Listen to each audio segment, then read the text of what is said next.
Pankaj, good morning. What are you telling your clients to do? Should they use the strength to their advantage to clean up stocks? Hi, good morning, Nikunj. Yes, I think our sense is that some bit of amount of cash is not a bad idea at current levels. Because see, what we are still not factoring in the is the global policy paralysis as uncertainty regarding global growth and inflation remains. Because top two economies are engaged in a tariff war. And our sense is that, so for example, in our case itself, it is very difficult for us to take a call on safeguard duty for a sector like steel, since we don't know the impact it will have on the overall Chinese production. So, and also we are not even clear in terms of tariff on EU and other countries. While domestically things have been good, our sense is that next 2 years you'll see 14% kind of a CAGR growth in earnings. There is a good potential that we'll have a relative advantage in terms of tariff. Crude is already down. So domestic macros are definitely supporting, but I think global uncertainty still persists, and which is why it is possible that the markets can sort of correct further. Historically, since 2006, we have seen that the average correction in mid cap and Nifty has been about 27%, lasting for a period of about 7 odd months. So some bit of volatility I will not rule out, and which is why a bit of a cash at current levels is not a bad idea. Where do you think there is opportunity still after? After this 2-3 day run up. I mean, the near term. Where do you think there are some bargains there? So I think, Nikunj, banking is clearly one sector where things have been relatively quite better. The RBI has been on a positive surprise, especially with regards to the liquidity side. So banking is one sector which looks attractive to us, and I think valuation-wise also we don't see much of a challenge. So that is one space which we are liking. We are liking both Axis Bank, Kotak, and HDFC Bank, and even some of the NBFCs like say Bajaj Finance and Shriram Finance. I think steel is still a sort of a question mark at this point in time, though structurally we are positive on it. The other thing is that capital goods have corrected significantly. So we have started to like a company like, say, for example, ABB. It's trading at about 46 times on a forward basis. Even when we did not have the capex cycle, say between 2010 to 2020, I think these stocks were used to trade at about 40 times forward. So from that perspective, even the capital goods stock post corrections are looking attractive. Yeah, that's quite interesting. Kunal, we've talked about banks and as to how, this is the go-to pocket. But within banks, would you move down the line now from an Axis, ICICI Bank, HDFC, Kotak, etc.? Yeah, I think and there are better options which are also emerging in terms of the data points. So, for example, we're discussing, say, for example, Bandhan Bank, a stock which has been beaten down significantly. That stock has started to show signs of relative strength outperformance. Then from the PSU banking name, you've seen very good price action coming from SBI, a stock which was, I think, at sub 700 mark or 675, 680 thereabouts, just about a couple of days back towards 720, 730 mark plus where it's closed yesterday. It's almost come back to the last 3 weeks high for SBI, so that's a very strong comeback. You're seeing very good risk reward emerging into the other PSU banking names like of Bank of Baroda, PNB, etc. So I would believe that the markets, especially for the banking index, it's time that we look out for stocks beyond the large cap names. And I think the added advantage to that would be that if the market gets into a bit of a, I would say, a slight high risk appetite mode or into a short covering mode, it's going to be more advantageous to the stocks which have been huge underperformers even in the banking space. Okay. Pankaj, if the liquidity increases, who would be the biggest disproportionate beneficiary? Go down the line, I mean, like Kunal said and you've discussed, MFI dominated banks or retail dominated banks? I think MFI picture, Nikunj, is still not very clear. It is possible that we could see a quarter or probably 2 quarters of pain ahead. So from that perspective, unsecured lenders like say Bajaj Finance or Shriram Finance, I think are relatively attractive to us. We would still not go down to tier 2 NBFCs at this point in time. Right, okay. Let's look at a bunch of other names which, actually held out yesterday. You did have, buying come in on an IIFL that moved up about almost 11%. You had an Adani Green, Adani Energy Solutions, Coforge, ATGL. These were all names which propped up quite nicely. That was not quite the case though with BSE. That fell about 3.5%. You saw some ebbing off in an IndusInd, in a Bajaj Finance as well. That was also down about almost 3 odd percent. And then of course you had an M&M, Tata Steel, NTPC, Power Grid. They all jumped up very, very significantly. Naresh, what's the thought on some of these high beta names, the Adani Group entities, for instance? Do you think they're likely to make a comeback now if the market were to recover from here? Yeah, ideally they should, given that if we look at their prices, so Adani Enterprises today is at the same price where it was in May 2023. Even after the big gap down, it had formed a base around 1900, 2000, and the recent lows are closer to 2050, 2100. So we may get back into the same range. So Adani Enterprises, which is the main stock in terms of tracking, this made a bottom around 2015 November also and went back to 2550, 2600. So we could be forming a range bound move in Adani Enterprises as well as Adani Green, Adani Energy. A lot of these stocks are back to that big gap down of Feb 2023, almost there. So in this case, it makes a clear case for a bounce back, but it may not turn into a big uptrend as such. So a bounce back of 10 to 20% in a lot of these names would be normal. I'm just, scanning through my list. Just hang on 1 minute, please. Okay, paper's not there. Yesterday's gainers. And we did see evidence of some comeback in machinery stocks, capex stocks, infra names. Kunal, has the tide turned there? I think yes. I think there would be some stocks within that space. For example, from the infra space, we see specifically if I look at the cap good names, for example, there was three prominent names which are beaten down significantly. Whether it's ABB, Siemens, Cummins, or even L&T for that extent. Relatively, yes, L&T was quite strong, but then as compared to the other three peers. But then I think ABB and Siemens is where I would believe that there should be a very strong evidence of short covering which could come by. What's actually happening is that many of these stocks, whether it's from the infra space, etc., these stocks are forming a very coherent kind of a pattern on the charts, and we are looking at evidence of triple RSI divergence setup.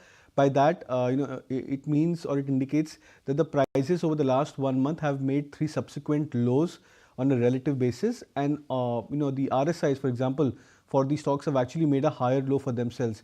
That's a classical sign of a short to medium term bottom in place, and whenever we see these kind of setups, the risk reward starts to look very attractive, and we are looking at a pickup of at least 5% to 15% kind of a swing from their immediate swing lows. Okay, that's that on Capcos. But the one segment really to look out for today is going to be the globally linked auto plays. So look out for what a Sona BLW, what a Tata Motors and Bharat Forge actually may be up to, because the commentary from Trump on autos is very, very interesting. He's saying that he's giving 1 month tariff exemption to US automakers whose vehicles comply with US-Mexico-Canada agreement, and that US wants zero tariffs on car imports in India in trade deals. So that in a sense hints at paving the way for Tesla's entry into India. Pankaj, just wanted your own sense on what Tesla's entry into India, if all gets cleared, actually means for the incumbents from within the passenger vehicle segment, within that segment. Your namely Tata Motors, M&M, and a Hyundai as well.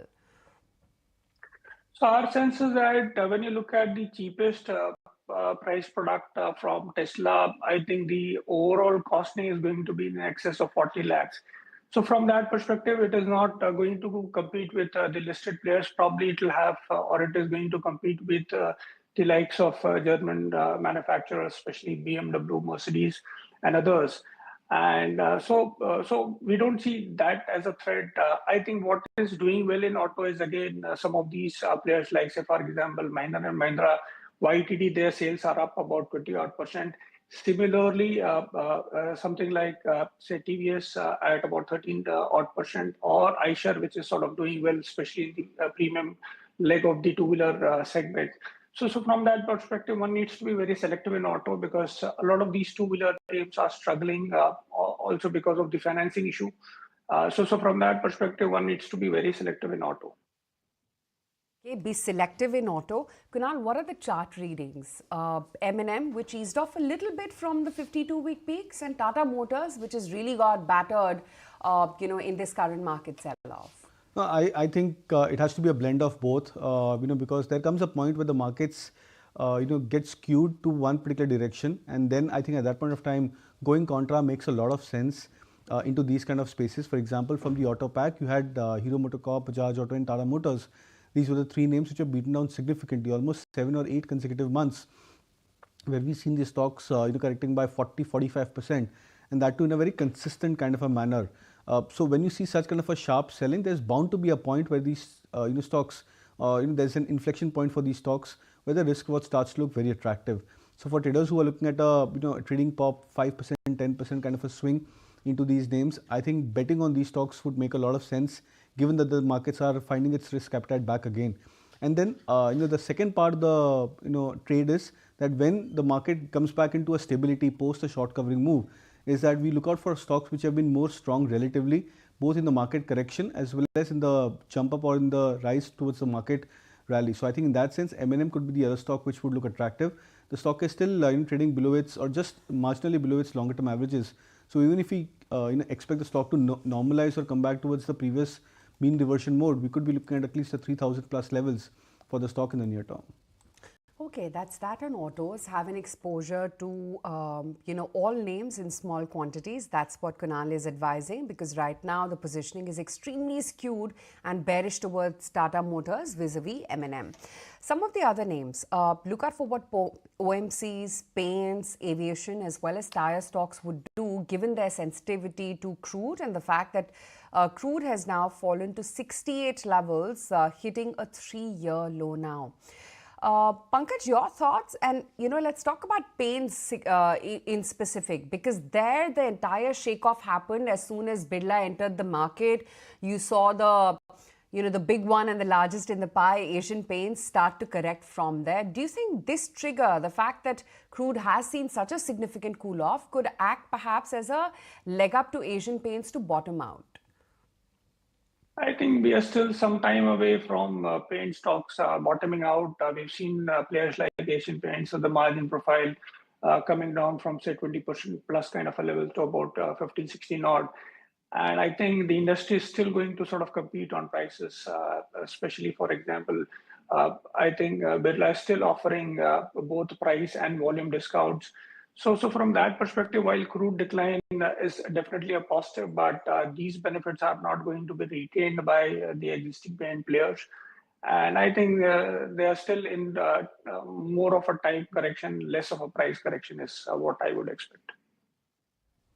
Okay, not quite there when it comes to paints as a segment bottoming out. Naresh, what's your reading on the chart though? And let's talk about Asian Paints specifically. You think it's anywhere close to a bottom? So tough to call if it's a bottom, but it looks like a place for a bounce back, because the stock has corrected recently from 3,400 all the way down to 2,100. Now, pre-COVID, the stock used to trade at 1,900 and 1,850 odd levels for most of 2019. So the stock has already given up all the gains post-COVID. And in the near term, we've seen crude prices also go down, which is generally considered a positive. It's just that the trend is very weak, but a bounce back towards 2,250 to 2,350 would be normal. But it could go into a consolidation after that. So I don't expect it to make a sharp move as such, but a new range between 2,100 to 2,350, at least for the short term. Pankaj, if not via paints, how is it that you will play this crude cool-off story? Would it be via aviation, lubricant manufacturers, tires, cement, or even specialty chemicals for that matter? I think, crude being down again is not a factor which is going to sort of determine in terms of the kind of overall top line growth we would expect. So typically in consumption, we are liking only two themes, which is one is the hotels and the hospitals. I think hotels, the overall ARPOB growth was about 20% for the industry. We are still expecting a good double-digit kind of a growth for this year. I think till the time people mess up with their lifestyle, I think hospitals will continue to sort of do well. Diana was one of our pick for the new year. And I think besides that, what we are also liking is global healthcare. So that is another company which we feel should do well besides Apollo Hospitals. So I think from a consumption theme perspective, these two segments or even the MNC pharma stocks are relatively attractive. At least there you will see a better growth in terms of both pricing as well as volume growth. So from that perspective, I think probably these two, three segments is what is looking better in a consumption theme. All right. Hi, Pankaj. Good morning. This is Shrishti also joining in. Wanted to have your take on Reliance because that stock has been definitely underperforming the Nifty returns on a one-year basis. I was seeing that the stock is down more than 20%. Do you believe, is this a good time to now look into Reliance given the underperformance and now that the stock is near to its 52-week low as well? Do you find the valuations comforting at these levels? So yes, valuations are definitely comforting, but I think when you look at Reliance, I think the only piece which is doing well is the Geo. And our sense is that every 2 years you see a price hike, so probably one more round of price hike is definitely on the cards. The challenge is on the retail side, except for end of the season sale, we really do not see much of a pickup. And on the oil and gas business, see the GRMs have yet not meaningfully improved, and which is where the challenge lies. And we have seen that the FIs have sold maximum in the oil and gas sector. If you sort of look at the spread of say Nifty 200, so I think the FIs are still sort of selling. So which is why we are still not hopeful of a very good bounce in Reliance at this point in time. Okay, that's the take coming in on Reliance, fairly beaten down at 1175 levels. Kunal, what's the reading on the charts? Because, you know, it's seen quite a bit of correction, 20.5% for a index heavyweight like Reliance. Yeah, that's a very steep correction, and especially I think at a point where, you know, it was not as if the stock was into a huge outperforming zone as it is since 2023-24. Yes, there was a phase where the stock rallied from 1400 levels to 1500 thereabouts, 1550 thereabouts in terms of the price adjusted value. But then post that, I think we've actually seen the stock just about negate the rally which it had seen in the mid part of 2024, and that I believe could be a concerning point for the stock price trend, because this generally indicates that the stock is settling into a huge trading band for itself, and this is almost like a 300 to 350 point band for Reliance Industries, where 1100, 1200 mark could act as a support zone, and then you are looking at a resistance point just about close to that 1400 to 1500 mark for the stock. So which means that what we are looking out for is at a point where when the stock comes into an extreme lower end of the price trajectory as well as this band, then it makes sense to go for a contra buy onto the stock price, and then expecting the stock to come back into the higher bands of 1300 to 1400 range. But then the major part of the trend pickup that goes away when stocks get into this major consolidation band, and then generally we expect that such consolidations will last for at least a couple of years, if not more. All right, let's watch out for Reliance as well. But since we were talking about some of the crude beneficiaries today, all eyes will be on Castrol India as well, as some of the reports are suggesting that Saudi Aramco is set to mull for BP's Castrol lubricant asset. And Kunal, what is your take on this particular counter? Because in the past 1 month or so, I was just checking the charts. The stock is up around 13%, didn't participate much in the recent fall.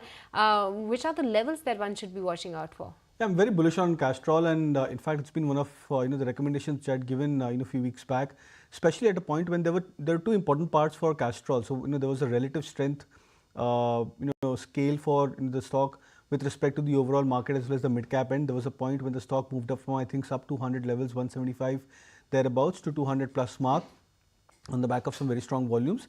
And the second and the more intriguing part is that the stock completing a bullish flag formation. I think at 220 levels thereabout, the stock has also confirmed a breakout above its 200-day moving averages. Now, when you see such kind of patterns coinciding for the stock prices, where it starts to go relatively into a strong mode, and then breakouts happening, volumes moving up hard, the stock breaking past above the indicators, that generally indicates that the stock is looking at a reset of a major trend for itself.